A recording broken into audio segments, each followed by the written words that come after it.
Na aula de hoje nós vamos falar sobre parâmetros que diferenciam as memórias do computador. Normalmente a gente diferencia memórias com base em preço, em capacidade de armazenamento e velocidade. Mas será que são só esses parâmetros que existem? A resposta é não. As memórias podem ser diferenciadas por diversos parâmetros e a gente vai citá-los aqui.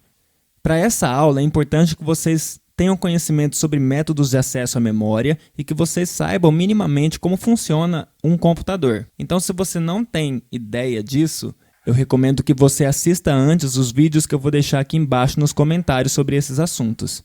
O primeiro parâmetro que diferencia as memórias é a localização. A gente tem memórias que são memórias internas e memórias que são memórias externas. A memória interna é aquela que está intimamente ligada ao processador. Por exemplo, a RAM, a ROM, os registradores e a memória cache. As memórias que a gente conecta ao nosso computador são as memórias externas. Então, o HD externo, um pendrive, o cartão SD são exemplos de memórias externas. O segundo parâmetro que diferencia as memórias é a capacidade. E esse é extremamente comum e direto para nós.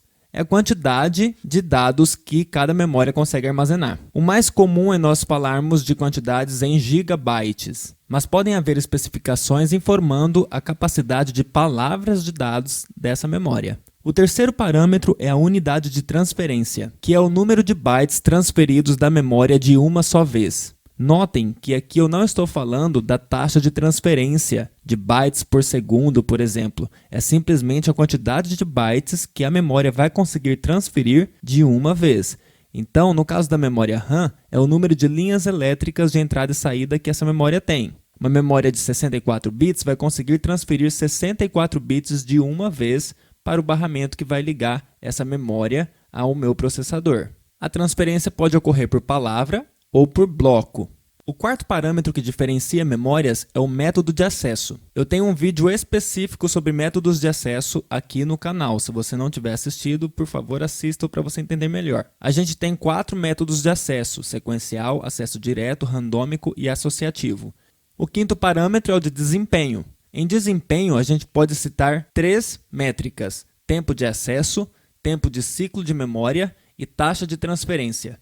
O tempo de acesso vai variar de acordo com o tipo da memória. Para as memórias de acesso aleatório, por exemplo, o tempo de acesso é o tempo transcorrido entre o instante em que o endereço é apresentado a essa memória e o instante em que ele é recuperado desta memória. Na máquina de von Neumann, por exemplo, é o tempo que passou entre o momento em que o endereço de dados para ser buscado na memória é apresentado à memória e o dado é retornado para quem o solicitou.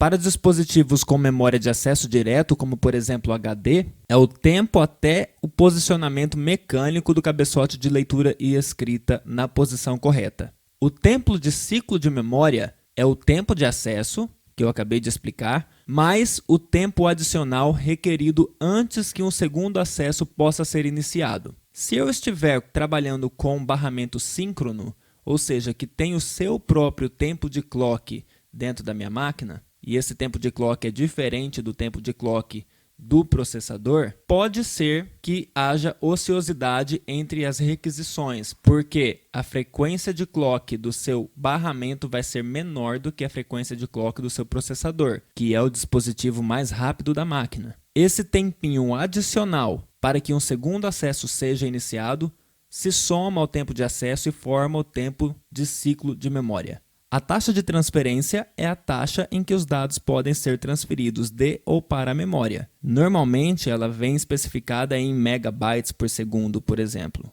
O sexto parâmetro é a tecnologia de composição da minha memória. A maioria das memórias que a gente conhece são as memórias semicondutoras, que utilizam transistores para transferir os dados de um lugar para o outro e também para armazenar os dados. Existem memórias que trabalham em superfícies magnéticas, como as fitas magnéticas e até mesmo os HDs dos nossos computadores. Eles têm normalmente 2 placas magnetizadas e por meio de um campo magnético os dados são transportados nessa superfície e gravados ali. Mais recentemente a gente fala de memória óptica. A memória óptica utiliza cristais de quartzo como meio para a gravação dos dados. E ela consegue gravar os dados não só no sentido x, y e z, mas em 5 dimensões. e ela tem uma vida útil indeterminada, então ela pode guardar os dados por milhares de anos. Por fim, nós temos as características físicas. As memórias podem ser voláteis, não voláteis ou não apagáveis. As memórias voláteis são aquelas que dependem de alimentação elétrica para sustentar os dados. Por exemplo, a memória RAM. A memória RAM usa os dados enquanto o nosso computador está ligado. Se eu desconectar o computador da tomada, a memória RAM é esvaziada. O mesmo acontece se eu desligar o computador. As memórias não voláteis mantêm a informação inalterada mesmo após a interrupção de alimentação elétrica. É o caso do HD do computador, por exemplo. O que a gente armazena no HD fica no HD mesmo após a gente desligar o computador. E existem memórias que são não apagáveis. Muitas memórias do tipo ROM, Read Only Memory, são não apagáveis. Então a gente escreve o dado nela uma única vez e esse dado fica lá inalterado. Esse tipo de memória é usada, por exemplo, para armazenar a BIOS, que é o software de inicialização do nosso computador. Aquele que aparece naquela tela geralmente preta antes de o sistema operacional aparecer. É a BIOS que vai inicializar a placa-mãe, verificar os dispositivos instalados e vai carregar o sistema operacional. Espero que vocês tenham gostado do vídeo. Se gostaram, cliquem em gostei aqui embaixo e se inscrevam no canal.